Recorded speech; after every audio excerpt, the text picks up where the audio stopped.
cross. Why should Henry have a new shape, he grumbled. A shape good enough for me is good enough for him. He goes gallivanting off to Crewe, leaving us to do his work, and comes back saying how happy he feels. It's disgraceful. And there's another thing. Henry whistles too much. No respectable engine ever whistles loudly at stations. It isn't wrong, but we just don't do it. Poor Henry didn't feel happy anymore. Never mind, whispered Percy. I'm glad you're home again. I like your whistling. Goodbye, Henry, called Gordon. We're glad to have you with us again, but remember what I said. Later, Henry stopped at Edward's station. Hello, Henry, said Edward. You look splendid. I was pleased to hear your happy whistle yesterday. Thank you, Edward, smiled Henry. Shh, shh. Can you hear something? It sounds like Gordon, said Edward, and it ought to be Gordon. But Gordon never whistles like that. It was Gordon. He came rushing down the hill at a tremendous rate. He didn't look at Henry, and he didn't look at Edward. He screamed straight through the station and disappeared. Well, said Edward. It isn't wrong, chuckled Henry, but we just don't do it. And he told Edward what Gordon had said.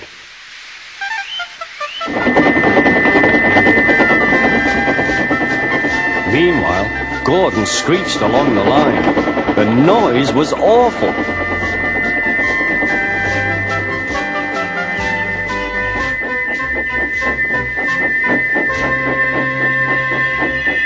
At the station, everyone held their ears. The Fat Controller held his ears too.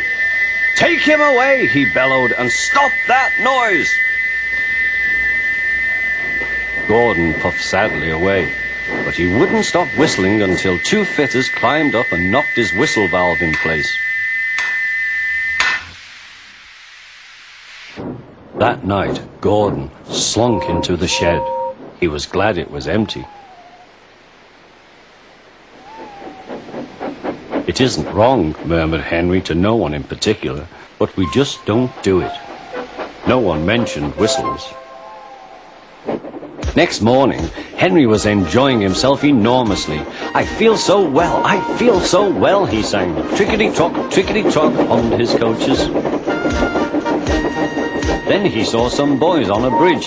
Peep, peep, hello, he whistled.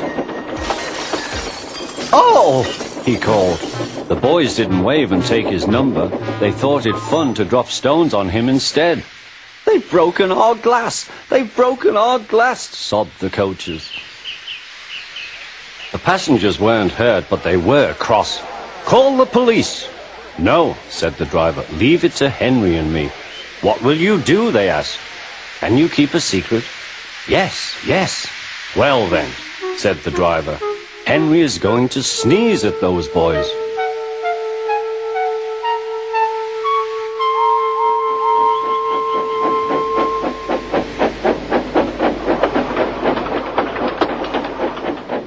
Lots of people were waiting at the station just before the bridge. They wanted to see what would happen.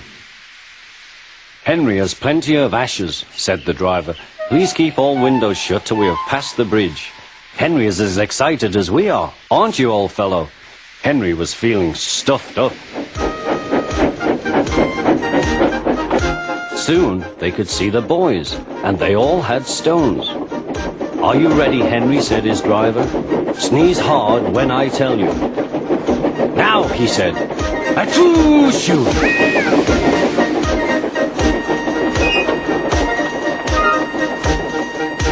Well done, Henry, laughed his driver.